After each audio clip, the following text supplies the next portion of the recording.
жетектөөчү илимий кызматкери Орозова Гүлбара Жалалынан дагы бир жолу кайталап кетейин. Андан кийинки коногубуз баягы ыр менен айтканда Кыргыздын түп катасы Айкөл Манашшер болгон, Сайман Калпак Сарышын Санжыргалуу эл болгон дегендей белгилүү манасчылардын катарын толуктаган. Ары таланттуу, белгилүү манасчы, филология илимдеринин доктору, профессор, Кыргыз Республикасынын маданиятына эмгек сиңирген ишмер Бакчиев Талант Алымбекович. Филология илимдеринин кандидаты, доцент Жалалабад мамлекеттик университетинин магистратура жана PhD докторантура бөлүмүнүн башчысы Чокоева Дилбар Маматкуловна. Эл ичи өнөр кенчи дегендей таланттуу ырчылар калк арасына бар экендигин, өнөрү менен элге таанылып, ырчылык салтты азыркы учурда эл сыймыктана турган, деңгээлге көтөрүп, мыкты таланттардын бири. Кыргыз Республикасынын эмгек сиңирген артисти, белгилүү төкүм акын, Актаңдай акындар ордосунун негиздөөчүсү, ЛТР мамлекеттик телерадио компаниясынын редактору, бир нече теледомдорлордун автору Акимбеков Абдыбали Бурканович.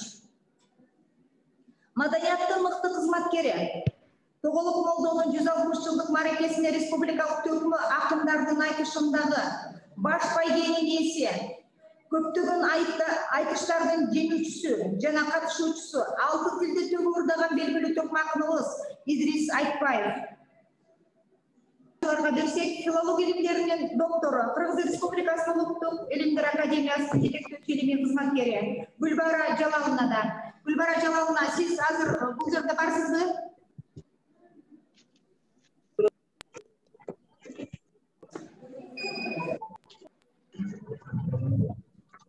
Сизди укпай атам, Гүлбара Жалаловна.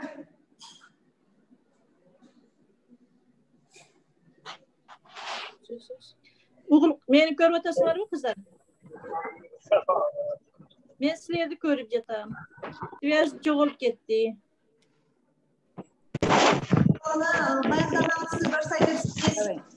Evet, naşar oğlu otatko Hanşay.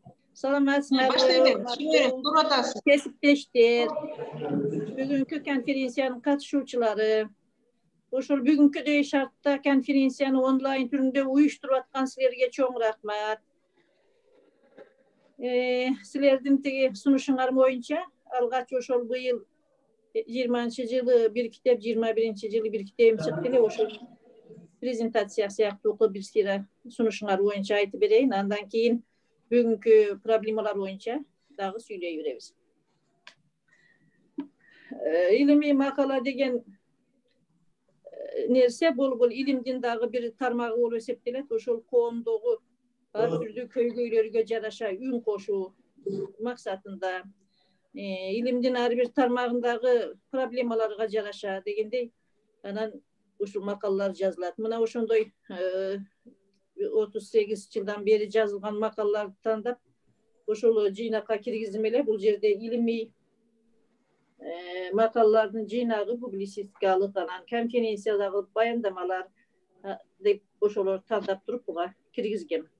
Bu jerde negizinen akınдар çıkarmacılığı boyunca bir top materiallar kirgen özüngörgө belgilүү Sovet doğrunda akınдар çıkarmacılığı boyunca köp söz bolboy, alarga tıyuu salınıp mындай Sovettik ideologiyanın talabına layık жазылган emgekleri жазылып, ал эми чыныгы акындардын çıkarmacılığı boyunca meselelerge toskol olup ушул жазылбай жүргөн анан ушул Yemendilik mezginde gana bu ırçıların çıkarmacılığı boyunca kengiri söz olup, izildevler жүрüp, aların çıkarmalarının tekstlerini çıkarıp degende bir top işler olgan. Mına bunun içinde oşol akınдар boyunca da makallar var.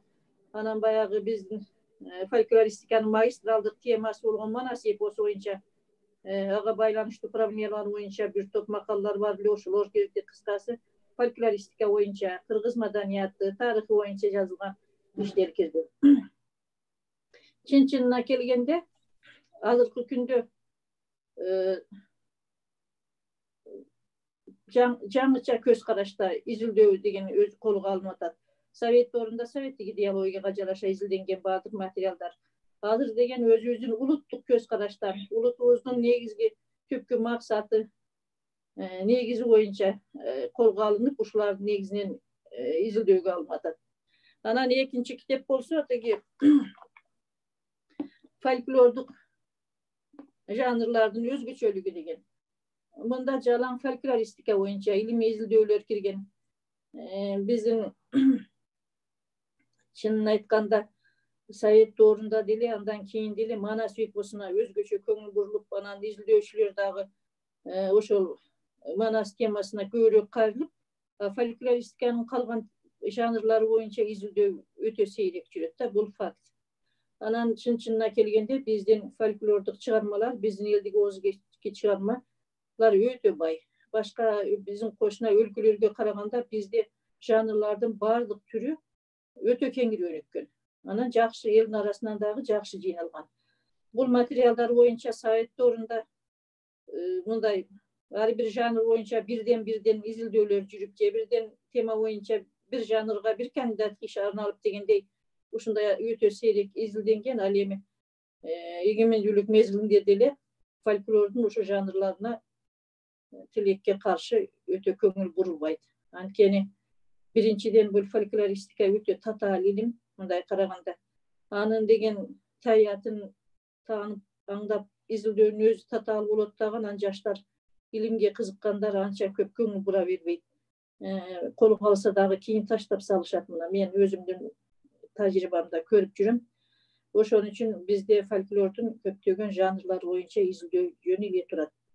Karalbay kalgan temalar köp. Anan bir gana ilim emgeke bir gana makalarını algan çıkarma nemeler var, janrlar var.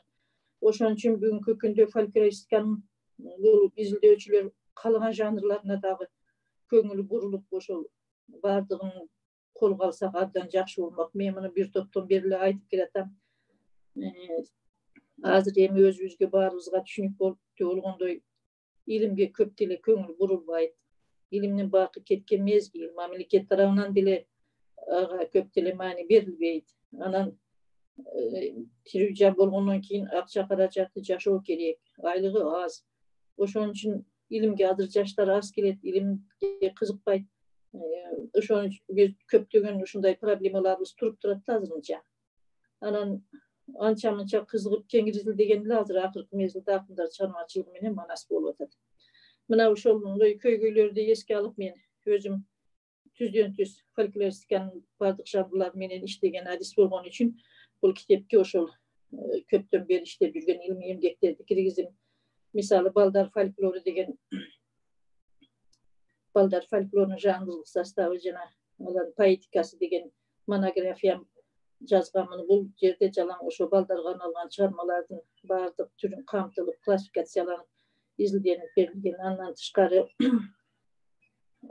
элдик поэмалар боюнча Совет doğrunda болгону bir tarixtarga же bir ensiklopedияга кыска bir бет, эки бет гана материал берилип, поэмалар такыр изилденген эмес. Мен ошол поэмалардын кыргыз элдик өзек чармачылыгындагы поэмалардын derilik barını karap çıktım desem bolot.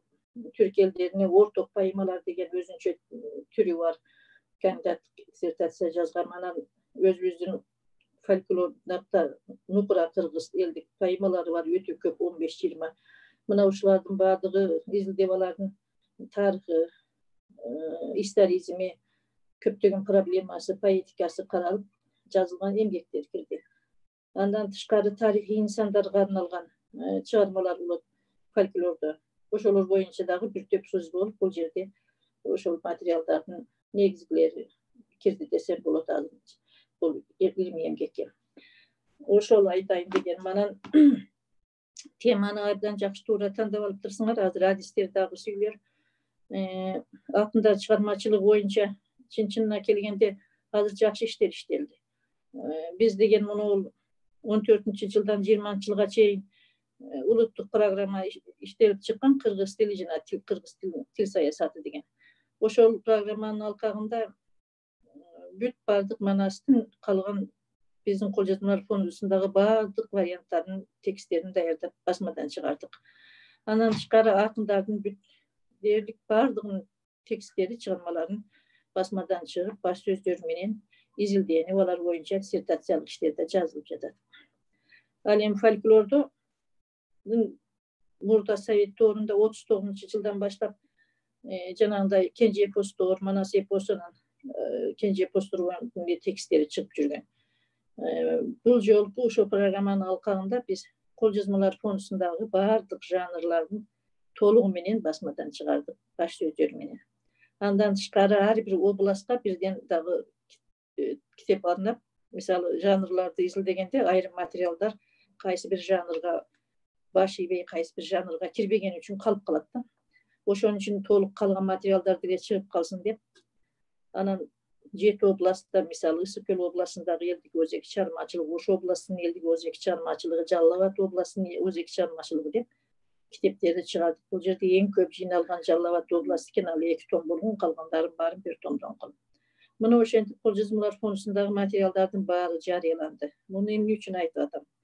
Айтайын дегеним, мына азыр жаштар, аспиранттар, мугалимдер, жаңыдан ошо изилдөөгө кызыгып жүргөндөр келип кол жазмалардан кыйналып, ар бир папканы ачып отурбай, ошол даяр материалдар боюнча диссертацияларды жазып, өздөрүнүн изилдөөлөрүнө пайдаланса болот дегенди айтайын деп атам. Ошол анан эми бүгүнкү күндө Манас боюнча азыр адистер отурат, сүйлөр. Айтарым ошол фольклористиканын калган жанрлары боюнча, изилденелик темалар боюнча темаларды алышса, жогорку окуу жайындан иштеп жаткан мугалимдер, аспиранттар, изилдөөчүлөр абдан жакшы болмок. Башка мамлекеттер, мисалы казактар, өздөрүнүн фольклор боюнча эчтеке калтырбай бүт баарын изилдеп чыгышты. Алар бир эле жанрлар боюнча эмес, фольклористиканын теориялык маселелерин дагы толук изилдешти. Айрыкча казактар укмуш иштеп атат бул боюнча. Бизде чын-чынына келгенде эч ким жок, адис жок фольклор боюнча. Эч ким кызыкпайт. Ошон үчүн баардык материалдар турат азыр. Мен жанагы айткандай Манас анчамын изилдеп аткан менен фольклор ошо ойдон турат, фольклордун калган жанрлары. Мына ушундай ойлорду айтмакмын. Азыр дагы сүйлөсөңөр, айрым бир ойлор болсо, кошулуп ойлорумду айтышым мүмкүн. Оператор кичине суук берип койсоңуз. Чоң рахмат Гүлбара Жалаловна, эң бир сонун маалыматтарды бердиңиз. Айрыкча биздин кафедрада, биздин факультетте аспиранттар абдан көп. Демек фольклор боюнча изилдөөлөр абдан көп экенин, дың жер бузула элек экендигин, дагы эле изденсек болор экенин сиз үмүт байлап жол ачып койдуңуз. Сизге чоң рахмат. Урматтуу бүгүнкү вебинардын катышуучулары, урматтуу коноктор, эгерде Гүлбара Жалаловнага сурооңуздар болсо, чатка берсеңиздер, жазып койсоңуздар, азыр өзүңүздөр да суроо берсеңиздер жакшы болот эле. Кимде суроо бар экен эжекеде?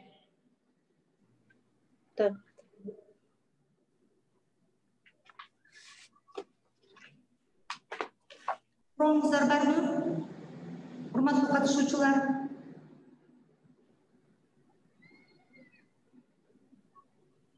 Докладчиктер окуй берсе.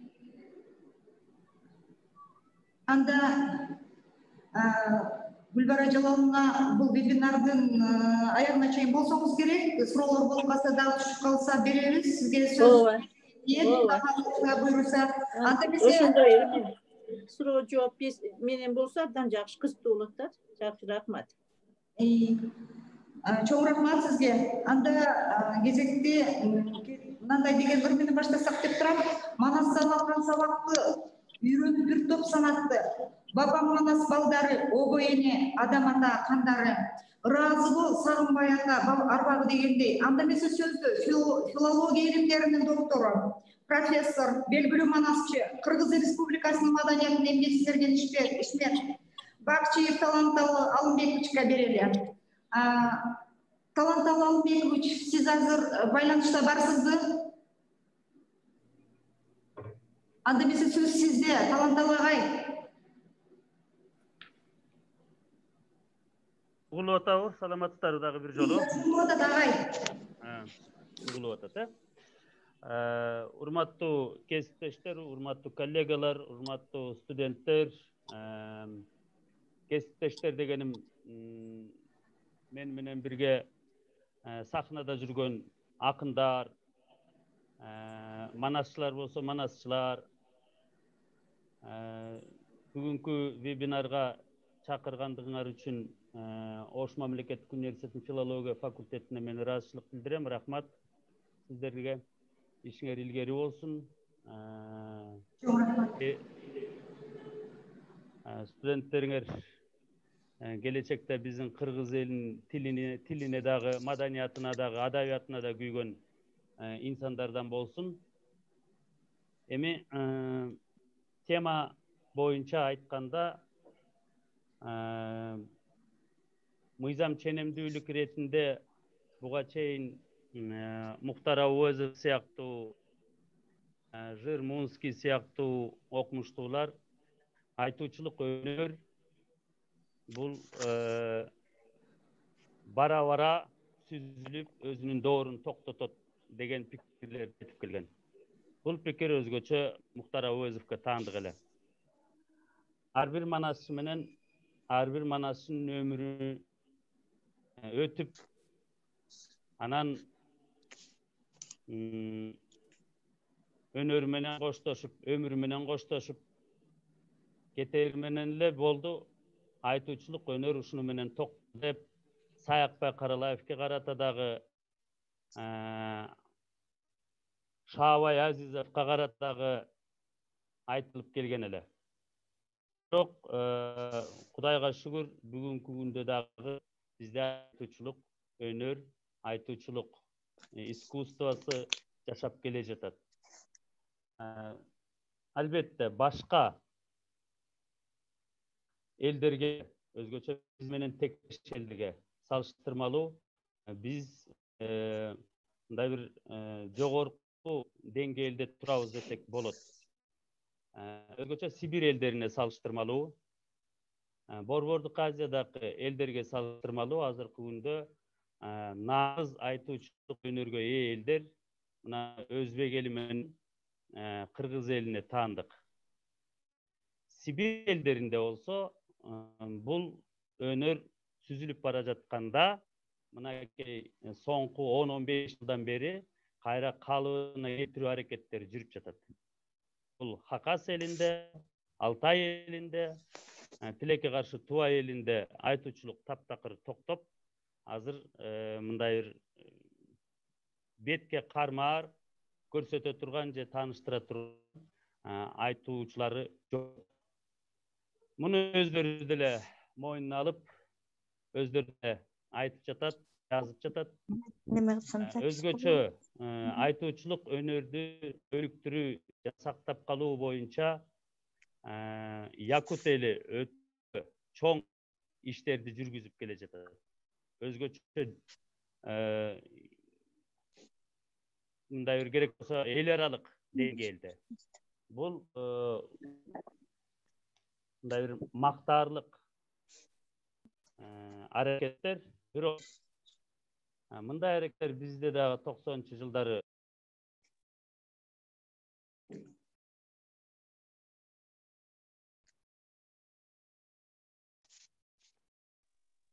Ага, микрофонуңуз өчүп калды. Жок, жанатан бери мен деп сүйлөп аттым ана. Жок, Азыр эле мен түшүнгөн жок, мен анда бирөө өчүрдү, мен өчүргөн жокмун. Анда организаторлор өчүрдү болуш керек. Так, мен айтайын дегеним, айтуучулук өнөр бул өтө опурталдуу, өтө назик, өтө көңүлдү талап кыла турган маселе. Буга көңүл бурулбай калса, мунун угуучусу жок болуп калса, ал бара-бара сүзүлүп кетиши мүмкүн. Мындай абал азыркы күндө Алтай элинде өкүм сүрөп турат. Ошого карабай Алтай эли деген жылда өзлөрүнүн айтуучулар курултай өткөрүп, ошол айтуучулук өнөрдү калыбына келтирүү аракеттерин көрүп жатат. Якут элинде ошондой болду. Бирок мен жогоруда айтып кеттим, угулган жокпу, баса белгилей турган нерсе. Биз айтуучулукту сактап калабыз, коргоп калабыз дегендин ар жагында дагы бир маселе жатат. Биз ошентип жатып кайра доо кетирип албайбызбы? Жасалма жол менен сактап калуу бул опурталдуу нерсе. Бул жанагы инкубатордагы эле жөжө чыгаруудай эле да. Анын атасы ким, анын энеси ким дегендей. Мисалы, биз азыр ушул айтуучулук өнөрдү сактап калалы деп китептерди жаттаттырып, мурда кийин жарык көргөн варианттарды, анан ошонун негизинде айтуучулук өнөрдү калыбына келтиребиз, же болбосо өрчүтөбүз, өнүктүрөбүз деген бул фольклористиканын, айтуучулуктун талаптарына таптакыр туура келбейт. Мүмкүн. Бул акындыкка, төкмө акындыкка туура келер. Бирок манасчылыкка бул таптакыр туура келбейт. Өкүндүрө турган нерсе, бүгүнкү күндө бизде жаратман кенже эпостарда айткан дастанчылар жок. Жаратман. Албетте, Курманбектин варианттарын жаттап алып, сахнада аткарып жаткандар бар. Сарын Жибекөйдү, Каракул Ботомду, бирок жаратмандар жок. Бул дагы ойлоно турган нерсе. Эмне үчүн кенже эпостарыбыз бизде өзүнүн жандуу өмүрүн токтотуп койду? Ошол эле мезгилде ошол эле доорду көрүп жаткан манар же манасчылык дагы да болсо жашап келе жатат. Бул маселе. Демек, манас менен башка кенже эпостарды салыштырганда мунун айырмасын, мунун өзгөчөлүгүн аныктап табышыбыз керек. Эмне үчүн? Мисалы, Алтай элинде алп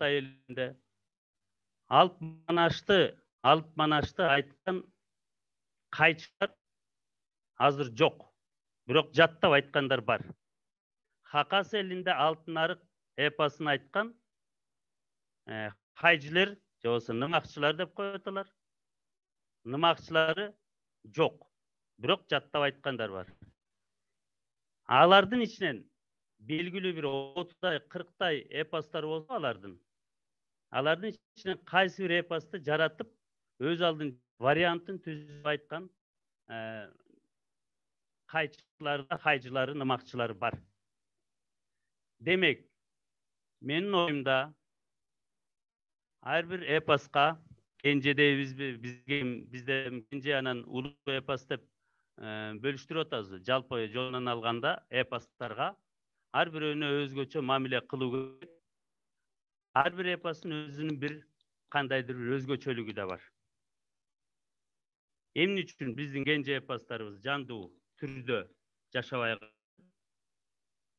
Ал эми манасыбыз дагы да болсо жашап келе жатат. Сюжети жагынан алганда, кызыктуулугу же болбосо ичиндеки маселе жагынан, козголгон маселе жагынан алганда, биздин кенже эпостарыбыз башка элдердин эпостарынан кем эмес. Бирок алар негедир өздөрүнүн жандуу өмүрүн токтотуп калды. Бул чоң маселе. Муну изилдөө керек. Ал эми мен ар дайым эле айтып келе жатам, урматтуу кесиптештер, эпосты таануудан мурда биринчи кезекте айтуучулукту таануу керек. Айтуучулукту жана айтуучунун өзүнүн табиятын таануу керек. Табиятын түшүнүп, аны сезип, аны иликтеп, анан ошондон улам эпостун өзүн изилдөөгө мындай бир кеңири мүмкүнчүлүктөр ачылат. Себеби ошол эпосту жараткан, ошол жаратман айтуучу. Ал өзү эмнелерди гана башынан кечирбейт. Ал кандай гана процесстерден, чыгармачылык процесстерден өтпөйт. Психологиялык дейли биринчи кезекте.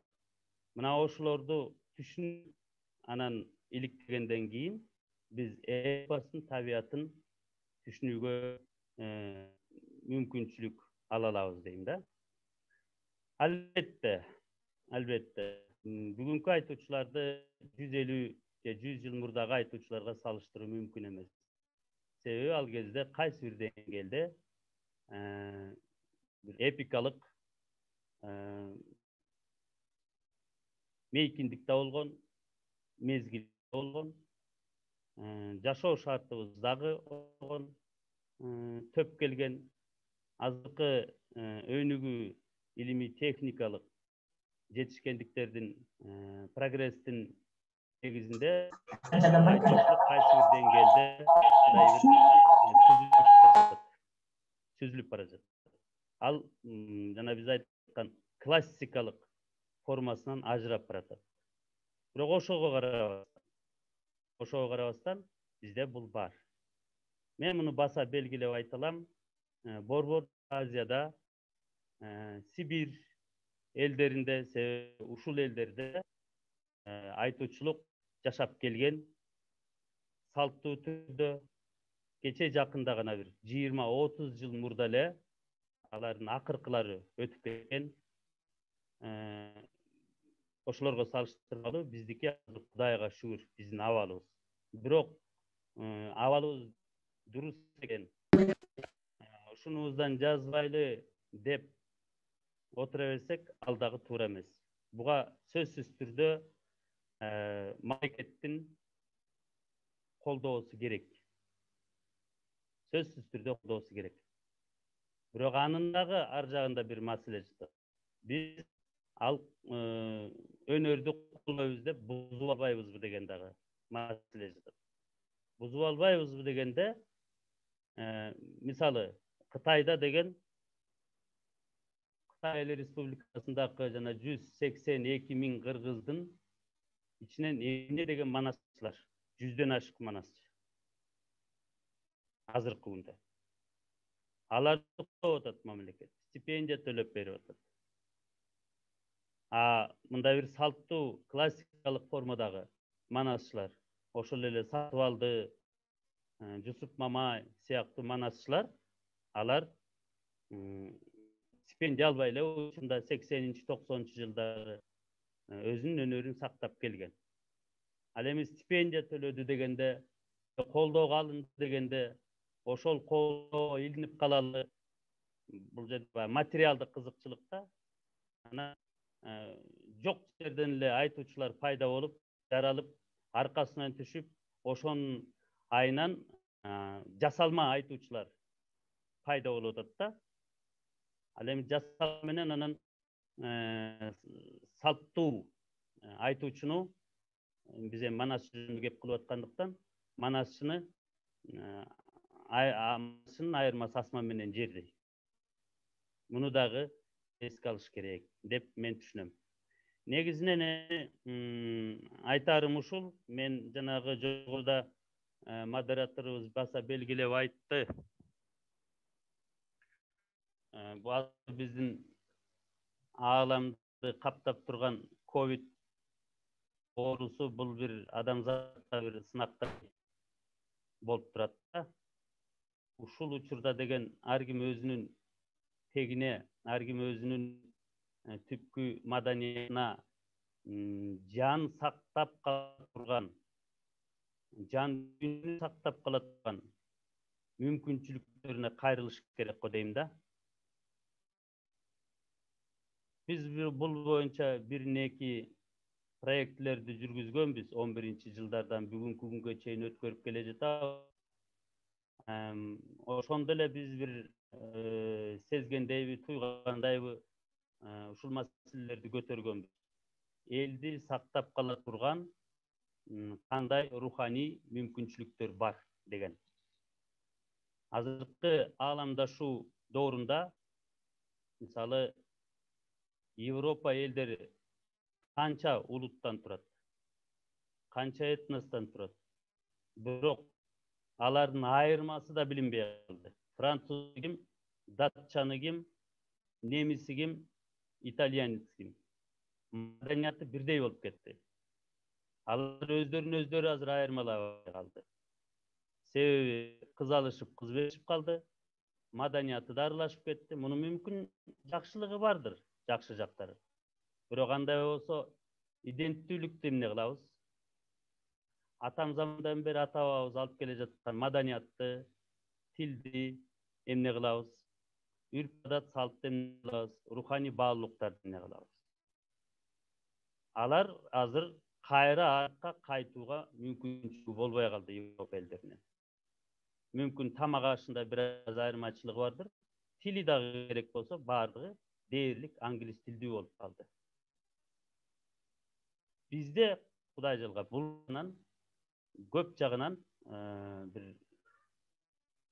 утушубуздагы келечекке кадам таштай тургандагы бир механизмдерибиз бар. Ошонун бири бул биздин руханий баалуулугубуз, ошонун ичинде эпостарыбыз, ошонун ичинде айтуучулук өнөрүбүз деп айтар элем. Анан ошо жан сактай турган бирден бир биздин касиетибиз ушул айтуучулукта, эпостарыбызда дейм. Бул биздин визиткабыз, бул биздин жүзүбүз, бул биздин өзөгүбүз руханий. Негизи айтайын дегеним ушул, урматтуу кесиптештер, тыңдагандарыңыз үчүн рахмат, ыраазычылык билдирем. Эгерде суроолор болсо, албетте анан дагы мүмкүн мындай кызый сөз чыгар, суроо чыгар, жооп беребиз. Рахмат. Неме, звукту өткөзүң. Чоң рахмат, Талант Алалымбекович, сиздин бүгүнкү абдан сонун баяндама кылып бердиңиз. Баягы кыргызда макал бар, колго түшкөн коёңду кой көрүүгө болобу дегендей, сизди коёңго салыштыра албайм. Сиздин салмагыңыз чоң. Эгерде бул сөзүм катуу тийсе кечирип коюңуз. Бирок сизди бүгүн кичине мына талантыңыздын четинен манас айтып бербесеңиз болбойт го деген сунуш киргизип атам. Кандай дейсиз?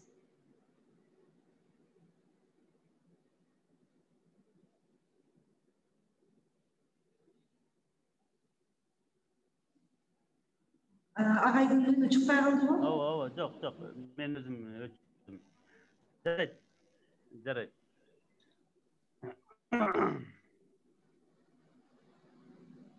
Мен бир ооз айтып кетейин.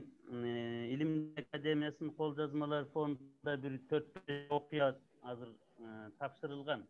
Ошонун ичинде Манастын төрөлүшү, Манастын Кошойго жолуккандыгы, Алмамбет менен Чубактын чатыгы,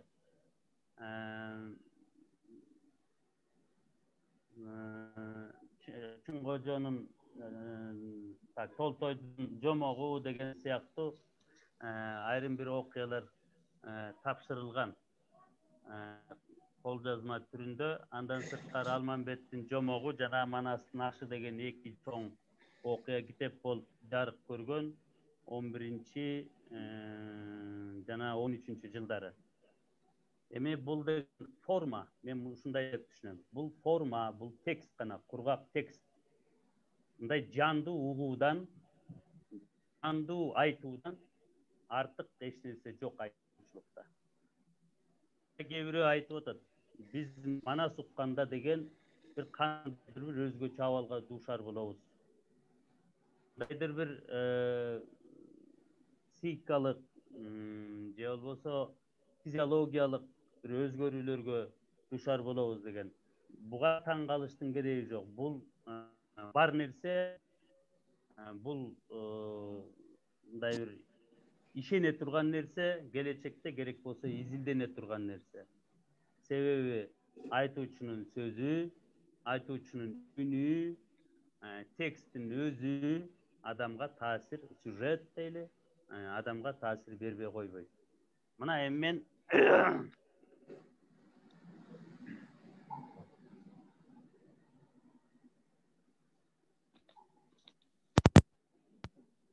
мен микрофонду алып койдум да, наушнигимди. Угулат бекен? Угулат абы? Угулат экен, а? Жакшы. Анда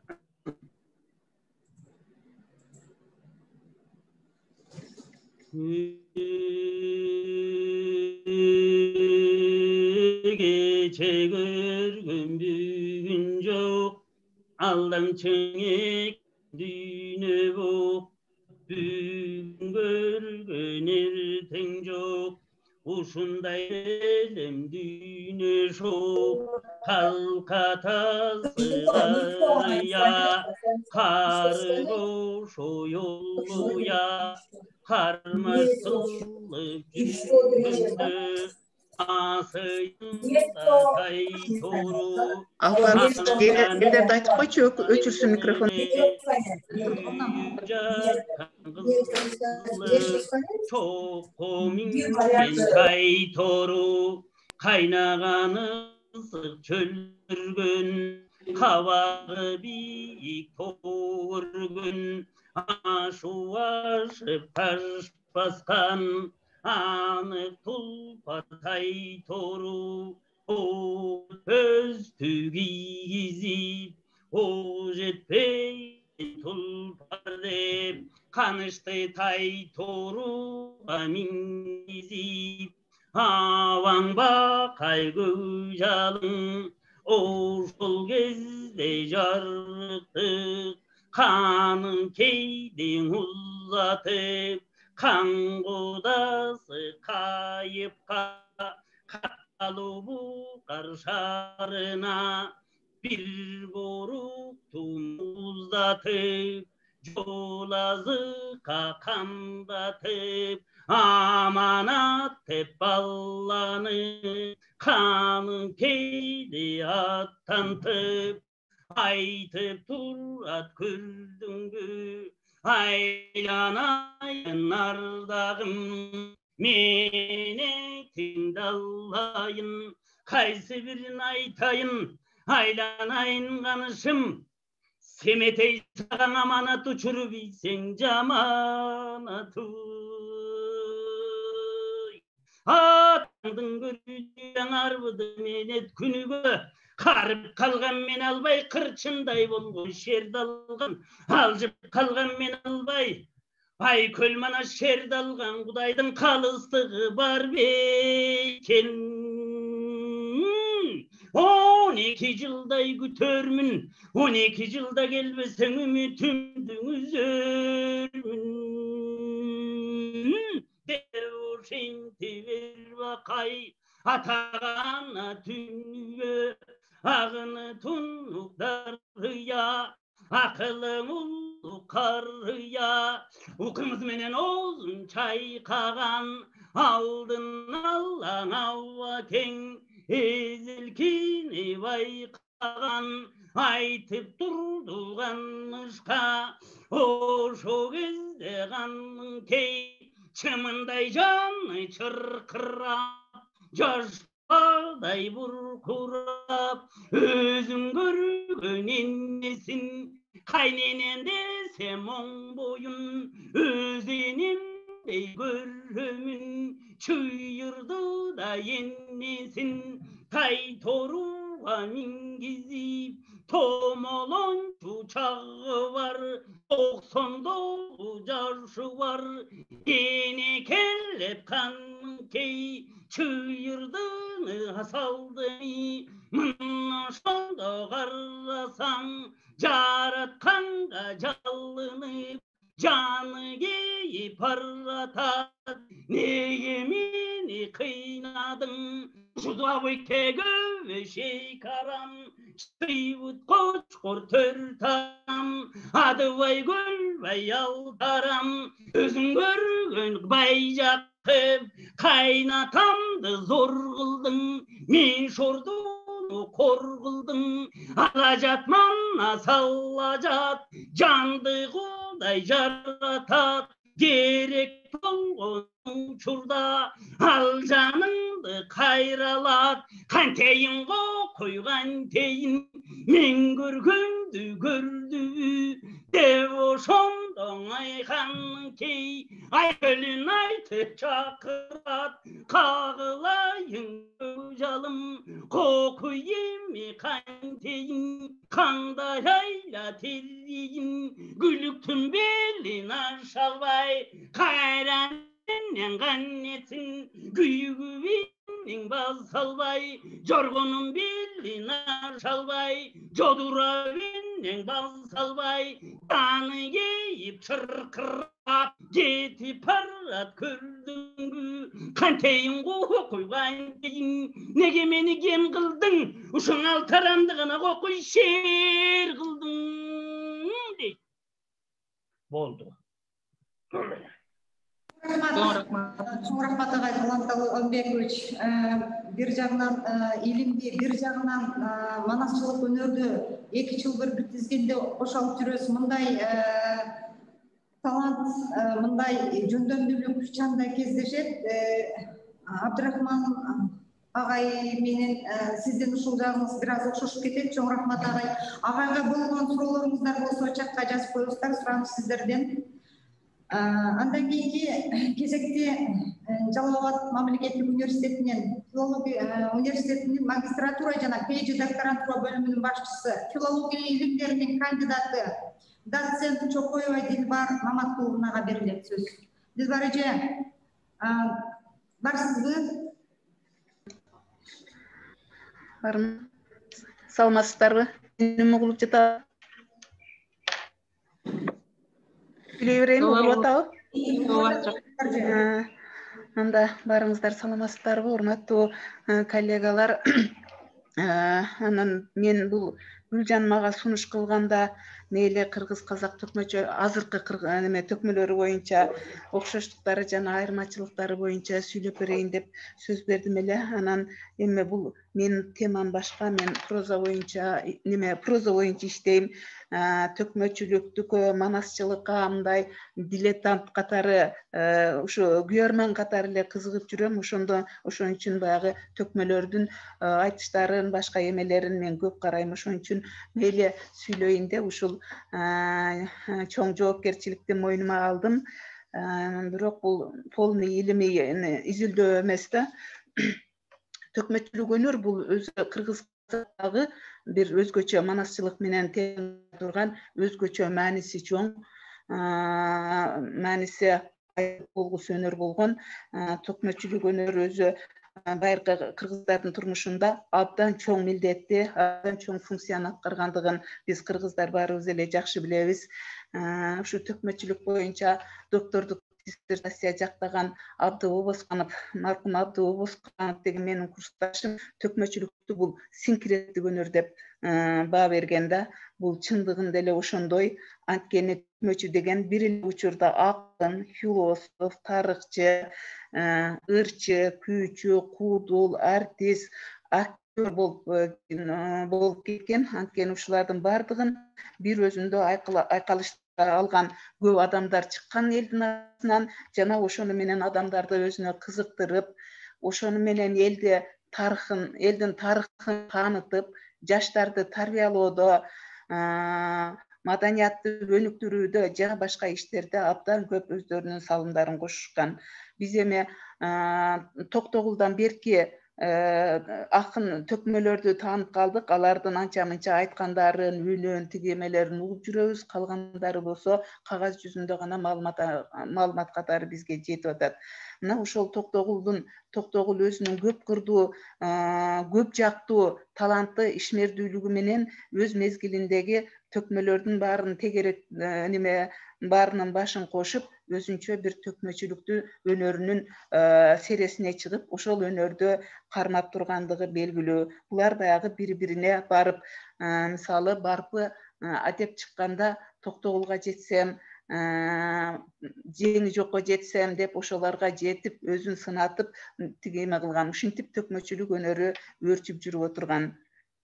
Андан кийин Советтер Союзу социалисттик системага кирип, Кыргызстан жашай баштаганда төкмөчүлүк өнөр бир топ солгундай түшкөндүгү баарыңыздарга маалым.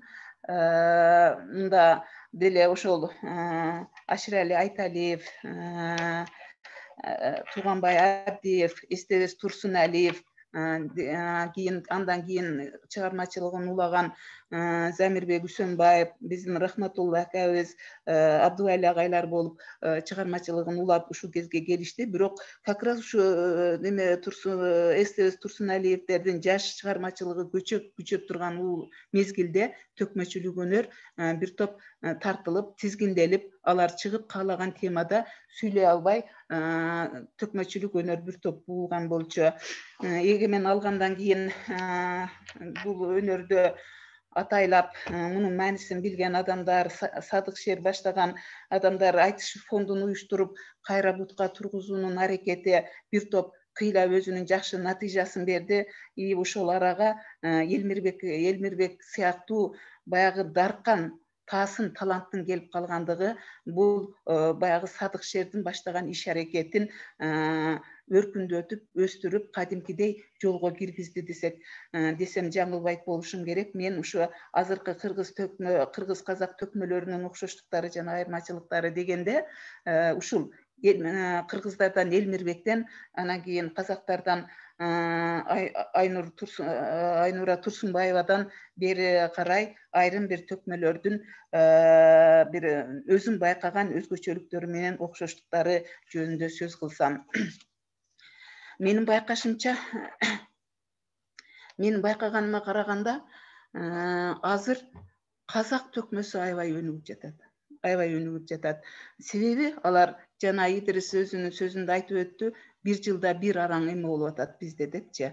Казактарды мен карасам, айтыштарды жанагы жүрсүн деген тиги эме алардын дагы фонду бар го, ошонун алып баруучусу ар кандай темада, ар кандай шылтоодо тынымсыз тиги эмелерди уюштура береткен да, конкурстарды уюштура береткен. Менимче андан башка дагы ушу айтыш боюнча тиги эмелерди, иш-чараларды алып барып аткан адамдар бар.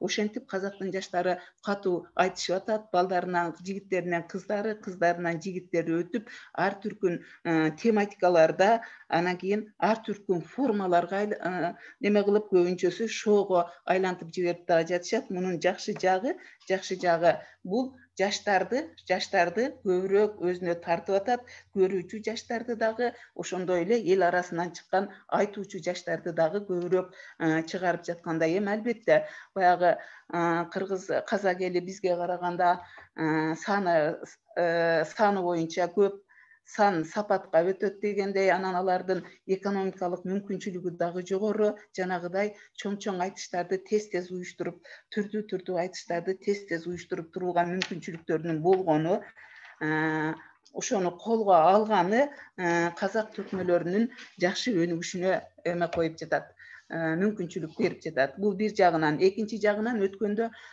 Жандарбек Булгаков деген алардын азыркы жаштардын ичинде күчтүү чыгып аткан акыны бар. Ошонун бир интервьюсун уктум. Ал интервьюсунда ушул азыркы айтышып жаткан жаштардын чыгармачылыгына ичи толбойт экен.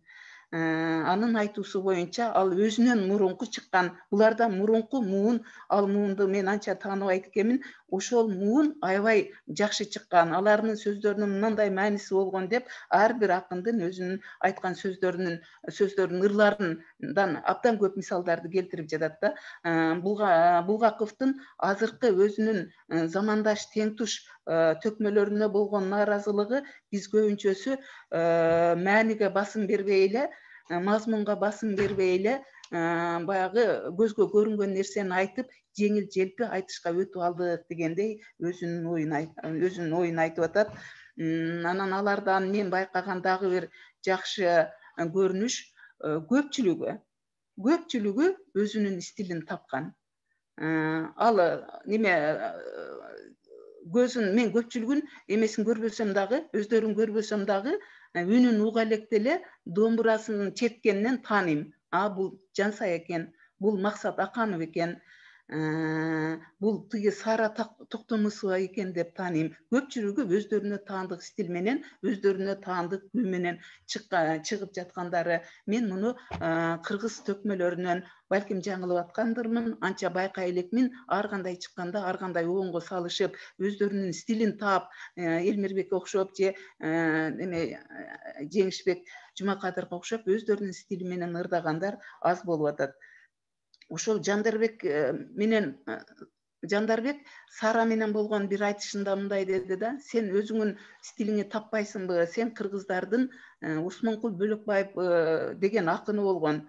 Ошонун тиги эмесин неме Бөлөбаев деген, Усмонкул Бөлөбаев деген акыны болгон, сен ошонун стили менен ырдап жатасың деп аны келекелеген. Анан мен чындыгында Усмонкул Бөлөбаевдин ырын укпагандыктан аны туурабы туура эмеспи биле алган жокмун, бирок Кыргызстанга келип айтышында Сара ошону тастыктады да, мен кыргыздардын обону менен ырдап жүрөм депчи. Демек кыргыздардын мурдагы тиги эменде өздөрүнүн стилдери болуп тиги эме кылган экен. Эми болгондо Токтогулдукун угуп жүрөбүз, тиги Исмайыл Борончиевдикин угуп жүрөбүз, Эшмамбеттикин, Корголдукун угуп жүрөбүз. Ар кимисинин өздөрүнүн стилдери болгон. Мына ушундай стилде иштөөдө дагы менимче казактар алдыда баратышат. Жана тематикасы ар түрдүү деп айттым го. Анан шоу болгондо көбүнчөсү алар шоуну кандай өткөрүп атат? Жалаң эле төкмө менен төкмө айтышпастан төкмө менен кудулдарды коюп атат, төкмө менен обончуларды коюп атат. Мына ошол тиги эмеге кылганда булар жеңил желпи мындай турмуштук көрүнүштөрдү, же болбосо эркек менен аялдын мамилесин, ошо айтышып аткан экөөнүн ортосундагы мамилени тиги тиги эмелерди айтышат. Анан көбүнчөсү мындай биздин насаат, санаат ырга өткөндөрү азыраак кездешет. Ушуга салыштырмалуу биздин акындар жаш болсо дагы адеп баштаганда эле ушул жалпылоого, философияларды ойлорду айтууга болгон аракеттери бар экендиги байкалат. Айрыкча Мундузбек деген баланын айтканы, обону, сөздөрүнүн мазмуну мага жагат. Менин байкашымча Мундузбек дегенден өкө окшойт бизде акындардан, кайсынысынын фамилиясы кайсы экендигин мен анча ажырата албай калдым. Мына ошентип тактап айтканда кыргыздарда баягы мазмунга, санат насиятка басым жасоо көбүрөөк экен. Анан бизде ошол көп түрдүүлүк аксап атат. Баягы неме тез өткөрүлбөгөндүктөн акындар, айтышуучулар баягы сөздөрү өтө так болбой, ойлору өтө тактыкка чейин жеткен тиги эмелери азыраак болуп атат. Мисалы, жанагы Барпыны туурап чыккан Баяман деген бала мындай адеп чыкканда жакшы эле чыгып атты эле. Кийинки кезде окубагандыгы, изденбегендиги, өз өнөрүнүн үстүнөн анча иштебегендиги байкалып, кичине чабалдык кылып атат да. Болбосо эгерде көп иштесе өзүнүн үстүнөн чындап эле бир топ жерге бара турган өнөрү бар, тиги көрөңгөсү бар бала эле ушул. Андан кийин бизде эме Элмирбек, Аалы, Жеңишбектердин эме өнөрлөрү такшалып жолго түшүп калган акындар. Анан Элмирбектин аракети менен көптөгөн жаш балдар чыгып, аларда деле кыйла жакшы өнөрлөр бар экендиги, жакшы көрөңгөлөр бар экендиги тиги көрүнүп атат. Бирок баягы бизде изденүү азыраак болуп атат. Изденүүнүн азырактыгы объективдүү себеби баягы айтыштардын тез өткөрүлбөгөндүгү, кандайдыр бир кызыкчылыктардын болбогондугу аларды аксатып аткан болуш керек. Анан албетте субъективдүү жагы дагы сөзсүз болуш керек. Биздеги кыздардын кыз төкмөлөргө келе турган болсок, бул бизде эми Изат Айдаркулованын эмеси жакшы, өзүнүн көрөңгөсү бар, өзүнүн стилин тапкан, ойлорун баягы тизбектеп, жаңылбай, жакшынакай кылып берген. Анан могу тиги мен аябай ыраазы болгон жерим эмеге, Изатка эл аман менен айтышып атып, баягы күйөөсүнүн аты Чубак Турбаева, чубактарды тиги эме кылып келгенде, баягы Манастагы айтылуу чубак менен чубак ажыны, анан өзүнүн күйөөсүн тиги эме кылып туруп, аябай бир жакшы мүнөздөмө берди да. Бул Изаттын айтканындагы эмеси чубактын эмесин, мазмунун, маанисин туура айтып атат. берки чубактын ажы чубактын немесин айтып атат, өзүнүн күйөөсүн айтып, анан кийин ошол эле кезде Елеманды көтөрүп чаап абдан жакшы бир айтыштарды куруп жүргөнүн мен көрүп жүрөм. Өнөрү өркүндөй берсин, өзүнөн кийин өзүндөй кыздарды дагы тарбияласа экен деп тилейм. Анан өткөндө бир казак жаш кыз келген экен, ал өзү бизге жээн экен, энеси Ысык көлдүк. Ошону менен дагы абдан жакшы айтыш курду. Андан кийин дагы жана Гүлшайыр дагы бир кыздар эме кылып жүрүшөт, чыгып жүрүшөт, жакшы эле экен тиги эмелери, бирок дагы көп окуп, көп изденип, эменин үстүнөн көп иштеш керек да. Анан үчүн баягы тез айтыш болуп туруш керек, байгелер болуп туруш керек, материалдык кызыкчылык дагы болуш керек да. Азыр баягы төкмөнүн байыркы турмуштагы, төкмөчүлүктүн байыркы турмуштагы ордунун айтып кеттим. Бүгүнкү күндө төкмөлүк менен манасчылыкка болгон бир дагы жаңы эме чыкты да, жаңы маани чыкты. Бул жанагы желелер, сеттер, социалдык сеттер баарыбызды эле от тартып баратат. Биз өзү элибиздин каада салтынан, өзүбүздүн адабиятыбыздан, философиябыздан эле эмес, биздин балдарыбыз биздин өзүбүздөн дагы алыстап кетип атат. Ошентип бул эменин желелердин тиги эмеси бар да, максаты бар.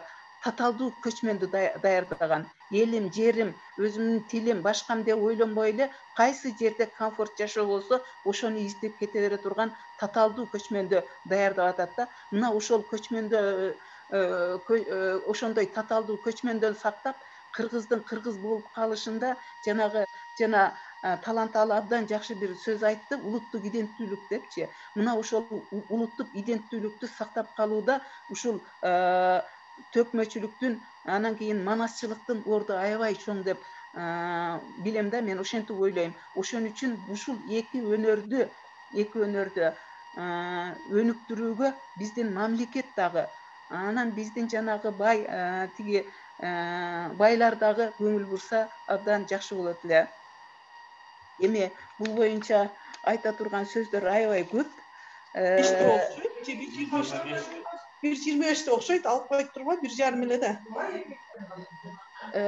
Onu kun alıp kim görüp koydular mı? Alo, uğul atamdı? Meni uğul atasızlar mı?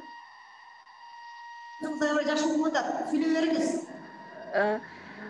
Мен көп сүйлөп койдум окшойт. Бүттү кылайын, башкаларга дагы сөз берейин. Анан ушу негизги айтайын деген оюм ушул да, азыр төкмөчүлүк менен манасчылыкты аябай күчөтүү керек. Эгер биз өзүбүздүн улуттук иденттүүлүгүбүздү сактап калалы десек, бул ушу эки өнөргө өзгөчө басым жасаш керек. Чоң рахмат Дилбар Маматкуловна, абдан жакшы маек коруп бердиңиз. Сизге ийгилик бар болуңуз. Акындар ырында саламды жолдоп баарына, абалдан келет айтылып, нукура кыргыз журтуна дегендей, кезекти төкмө акындар, Кыргыз Республикасынын эмгек сиңирген артисти, белгилүү төкмө акын, Актаңбай акындар ордосунун негиздөөчүсү, ЛТР мамлекеттик телерадио компаниясынын редактору, бир нече теледолбоорлордун автору Акимбек Абдыбали Бурканович жана маданияттын мыкты кызматкери, Тоголок Молдонун 160 жылдык мааракесинде республикалык төкмө акындардын айтышындагы баш байгенин ээси, көптөгөн айтыштардын жеңүүчүсү жана катышуучусу, 6 тилде тең уурдаган белгилүү төкмө акын Идрис Айтбаевди. Урматтуу төкмө акындар, урматтуу талант ээлери, кана эмесе сиздерде сөз кезеги салт боюнча айтышасыздарбы, андан кийин маек куруп берсеңиздер, сиздерден бүгүнкү абдан жакшы баяндамаларды тыңдатабыз. Угулуп жатабыз сиздерге? Жакшы угулуп атат. Ыдырыс кошулдубу, кошулбадыбы, негедир мен байкабай атам, бул жерден чыкпай атат. Ыдырыс барсыңбы? Бар. Мына көрдүм. Men barım.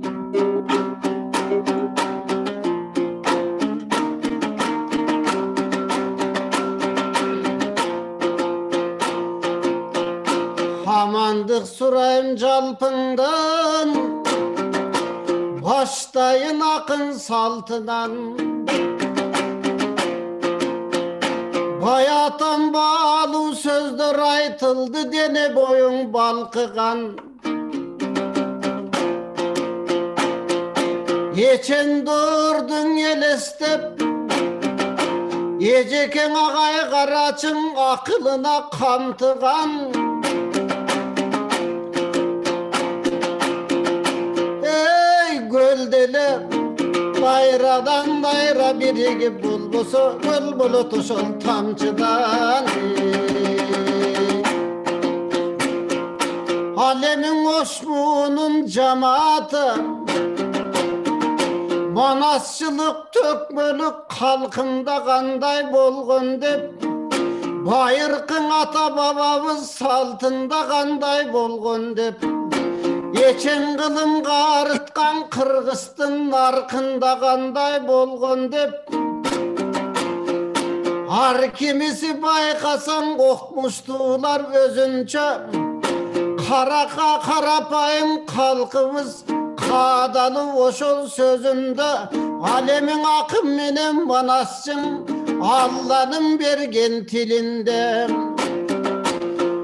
Dalay bulanıp gelgen doğurlar Ulu Kırgız yerinde Tek hamman astın carından Kıramandın ırçulu Atalar baştagan saltın emes be Arslan bekmenen kalıgul geçegi toğul bulu toktogul jeni jok atam baş bolgon barpatalardın önörü alar kılımda baştı belesi evi oşonun ulan tuğucular bul jerde Idırıs balam baş bolup biz geçe jetip geldi gemesi Kana kalganın ıdırısın kulağın kara söz menem bul jerde kalganın aytı berermen azırınça çalpına akından uçul bolsun belegi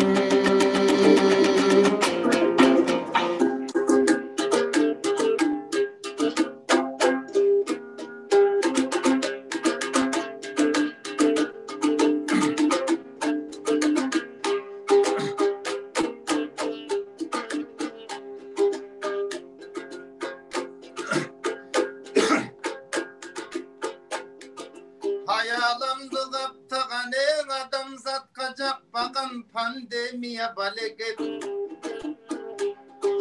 O sense da kap kalbay jürek ögüyüt sap kalbay Boş mamlekettik okuyacay mınan emgeke kılıp hareket Barımızdı joktogun Yaşın menen aralaş karımızdı joktogun İnternetті koldonup programa menen mınake kaşın argan ornolup Zoom'ga mintip toptogun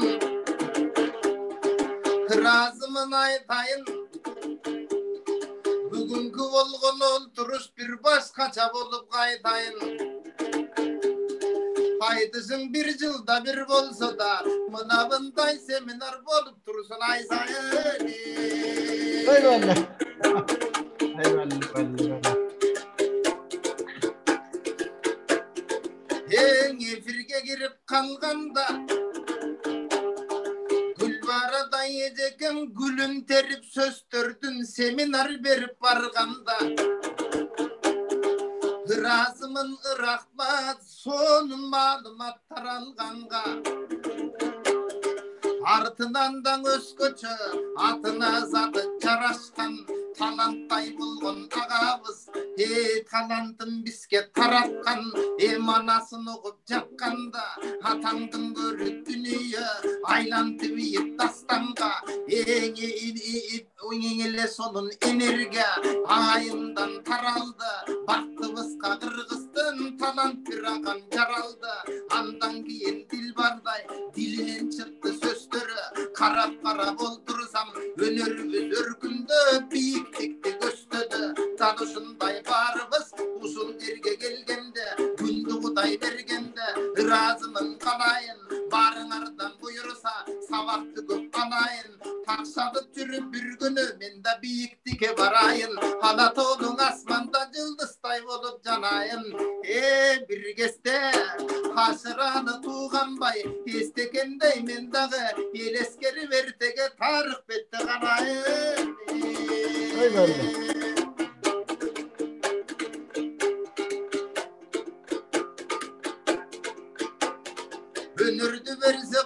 Eng taptaş gerek turbayбы, жалкоолонуп төшөктө жатпаш керек турбайбы, Алла деп алдык адамдың атташ керек турбайбы, эл үмүтүн өзгөчө акташ керек турбайбы, кан манастын тукуму, ар намыстың ушинтип сакташ керек турбайбы, көрүнгөнүн укканын төгү бир дап бер анат ким көрүптүр мындайды. Ооба ескилердей бул күнү эң эсил кайран өспөдүк, жамактап жаттабы кээ бир кезде жамакчылыктан өтпөдүк.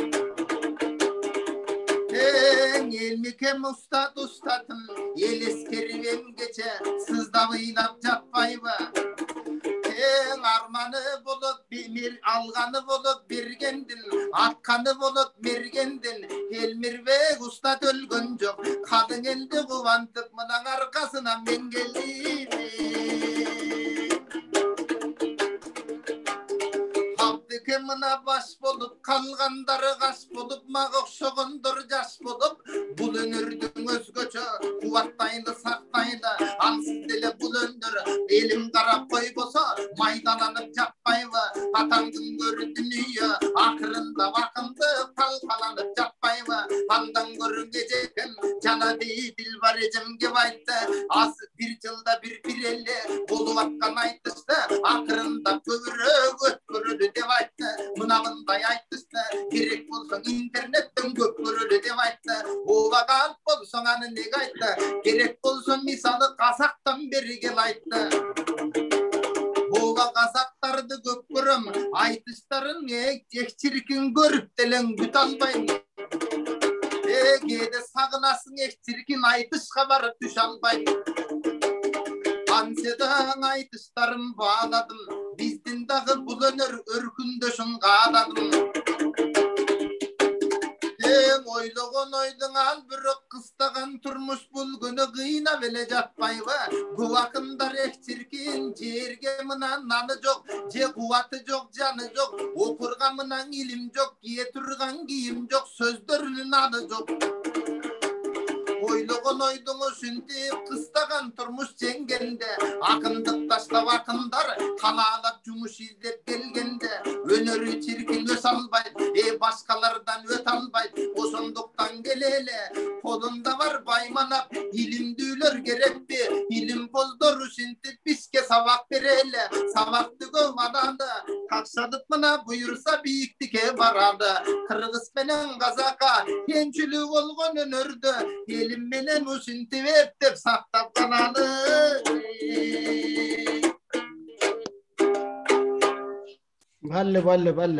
Бале. Эми урматтуу көрөрмандар, урматтуу угармандар, урматтуу кыргыз элибизге кызмат кылган эжекелер, чоң биздин элдик өнөргө ар бириңиздер чоң салым кошуп келесиздер. Ал эми бүгүн ушул Ош мамлекеттик университетинин филология факультетинде ушул манасчылык, төкмөлүк өнөр жөнүндө заманбап кылып, баягы жакын турган менен алыспыз дегендей, алыс турсак дагы жакын кылып, мына замандын талабына ылайык, пандемия шартына ылайык дейбизби, баарыбызды бир бурчка топтогон Гүлжан айым сизге чоң ыраазычылык билдиребиз. Анан эми төкмөлүк жөнүндө мен айта кетейин. Бул төкмөлүк Алла Тааладан кыргыз элибизге, кан жанына, адам ата обуне жаралгандан бери жак эле элибизге берилген бул улуу өнөр. Бул өнөрдү биз өзгөчө аздектеп, өзгөчө сактай турган өнөр. Бардык эле инсан төкмө болуп кете бербейт. Алла эгерде ошол инсанга шыбагасын берсе, ошол адам төкмө, ошол адам манасчы, ошол адам чоң өнөр ээси болуп кетери бул бышык. Ал эми төкмөлүк өнөр мына бир учурда канчалаган сөздөр тараган кыргыз журтчулугубузга, бул жакта талант Бакчыев дагы мындай манасчылык өнөрү менен төкмөлүк өнөрдүн экөөнү мындай айкалыштырып бир ооз айтып кетти. Бир учурда ушундай сөздөр болгон деп. Төкмөлүк өнөрдө дагы ошол акыркысы Замирбек, мындан кийин акын чыкпайт деген сөздөр болгон. Ага чейин Исмаил Борончиевди, биздин залкар акыныбызды, Исмаил болды кыргызда мындан кийин акын чыкпайт деп. Кудайдын кулагы сүйүнсүн. Мына акын деген козу карындай жамырап чыкты. Ошол акындык өнөргө, айтыш өнөргө салымыбызды кошконубузга абдан мен өтө Алла Таалага, элге ыраазыбыз да. Мен ар жагын айтпайын, мына эгемендүүлүк алгандан бери жака 1994 жылы Актаңдай акындар ордосун уюштурганбыз. Ошол Актаңдай акындар ордосу уюшулганга чейинки бул акындык өнөргө биз кайдан кызыгып калдык да? Төкмөлүк өнөргө биз кайдан кызыгып калдык? 90-жылы биздин борборубуз Бишкек шаарында эл ырчысы Эстебес акындын 60 жылдык мааракеси уюшулуп, ошол 60 жылдык мааракесине 60 акын Кыргызстандан келген. Ошол акындар келип алгачкы ошол кыргызыбыздын кече эле мына жылдыгы өттү, таланталы өзү алып барды. Кадимки биздин Залкар Манасчы, Төкмө Касманбетов Сапарбек аксакал менен айтышып, ага чейинки тег кылымдарды карытып, тегибизден уланып келген кадимки биздин тегибиз өнөр бул кайдан келди десек көрсө, Рамандын ырчуулуунан биздин ата бабабызга уланып келген улуу өнөр экен, атабыздан уланган өнөр экен. Ошол өнөрдү өрчүтүп, кийин 92-жылы биздин Бишкек шаарында кыргыздын чыгааны, кыргыздын залкары акын Токтосартып Төкмө акындардын чоң айтышын өткөргөн. Мына биздин эжекелердин, агайлардын баарынын эле эсинде бар чыгар деп ойлоймун. Кадимки бал тилдүү барпапыздын шакирти Тайырбек Төкмө Боз жорго минген мезгилде жалпы кыргыз журтчулугу КТР каналынан түз эфирде көрсөтүп, эң жаш акындар ошондо эң жашыбыз азыркы сакал койгон Амантай эле. Андан улуурагы мен, Майра Керим кызы, Абдулда ушундай айтыш өнөрү ошондо жандана баштады. Анан биз 94-жылдан баштап Актаңдай акындар ордосун уюштуруп, салкарлардан бата алып, ушул элдик өнөргө, манасчылык өнөргө, дастанчылык өнөргө, ырчылык өнөргө, ушул элдик өнөрдө өзгөчө чебер аткаруучулук жагында ушул кандайдыр бир салым кошалдык да. Азыр мына Дилбар эжеке абдан жакшы сөз айтты. Казак агыйны туугандарды көрүп биз ушундай кубанып, негедир бир иш жылып жатат. Бизде Кыргызда ушул жыл сайын айтыштар, тез-тез айтыш өтсө дегендей бир таризде сөз айтып кеттиңиз да. Менин устатым Ашыралы Айталиев, Тууганбай Абдиевдин бир айткан сөзү бар да. Куш дагы жем үчүн торго түшөт балам деп Актаңдайды уюштурганын айткан да. Бул кандай сөз экен десем, көрсө акындарга дагы чындап эле жакында жардам керек. Моралдык эл алаканча колдоо көрсөткөн болсо, акындарга дагы азык дегендей ушул кандайдыр бир материалдык жактан дагы сөзсүз колдоо керек да. Мен Актаңдай акындар ордосун уюштургандан бери жака көп байкап жүрөм. Маселен, мен түндүк тарапта айтпайын, түштүк тараптагы Ош, Жалал Абад, Баткен жергесиндеги эле биздин ушул өнөргө, ушул элдик өнөргө, төкмөлүк өнөргө кызыгып жүргөн көп уул кыздарыбыздын бардыгын байкайм да. Маселен, бир топтоло турган болсок, бир айда бир жолу да же болбосо бир келе турган чактары болсо, ошого дагы араңдан зорго келе турган учурлар көп катталып жүрөт да. Ал үчүн материалдык сөзсүз бул жардам керек да. Биз ошол нерсени жогорку деңгээлде көтөрө албай келебиз. Бир гана кыргыз журтчулугунда мына Садык Шерге рахмат айтабыз. Кийин 2001-жылы ушул айтыш коомдук фондун түзүп, өзүнүн чөнтөгүнөн, жеке каражатынан ушул биздин төкмөлүк өнөрдү өрчүтүп келет да. Ошол кандайдыр бир сөзсүз акынга, өнөрпозго сөзсүз жардам керек да. Ал эми бул айтыш өнөрүндө бир учурда ошол Ашыралы Айталиев, Тууганбай Абдиев, Замирбек Үсөнбаевдин айткандары биздин дале кулагыбызда жаңырып келет да. Казак агыйны боордошторубузда такыр акын калбай калган мезгилде биздин 4 акыныбыз барып, ал жерде Алмата болгон, ал мезгилде борбор Алматада ырдаганда бир дагы акын таппай калышкан экен аларчы, Кунаевдин мезгилинде. Айтышарга акын таппай, анан казактар абдан уят болушуп ошол мезгилде. Анан кийин кыргыздар кыргыз жергесине кайтып келгенден кийин Кунаев маданият министрин, жалпы эле ошол жердеги өнөргө тиешелүү инсандардын баарын чогултуп аларга суроо салган дейт. Эмне үчүн биздеги төкмө акындар кайда десе, бизде төкмө акындар ата бабалар өткөнү менен кошо кеткен, андай төкмөлүк өнөр калбай калды бизде дегенде эмне кылыш керек деп чоң бир суроо салганда, ал үчүн биз айылдардан издешибиз керек, чоң каражат керек деп ошондой бир чоң маселени коюшканда, биздин маселе төкмөлүктү өрчүтүү ошол жерде турат. Эң негизги маселе. Анан ошол Кунаевдин маалында ар бир облуска азыр Казакстанда акындар эмне көбөйүп кетти? Казакстанда акындардын көбөйгөнүнүн бир себеби, алардын мыкты болуп өрчүгөнүнүн да бир себеби, ар бир облуска 1 миллиондон жылда акындык өнөрдү өстүрүү боюнча акча бөлүнөт. Аны биз жакшы билебиз. А бизде жалпы республика боюнча жылына коюңуз бир 2 жыл болобу башка болот, такыр 1 тыйын да бөлүнбөйт да. Айырмачылык ошол жерде турат. Анан кийин ар бир облуска ошондой акча бөлүнгөндөн кийин мына сиздерге окшогон жалаң окутуучуларга, университеттерге бөлүп коюшкан алар. Такай окутуп турат. Сөзсүз акындарга билим дагы керек.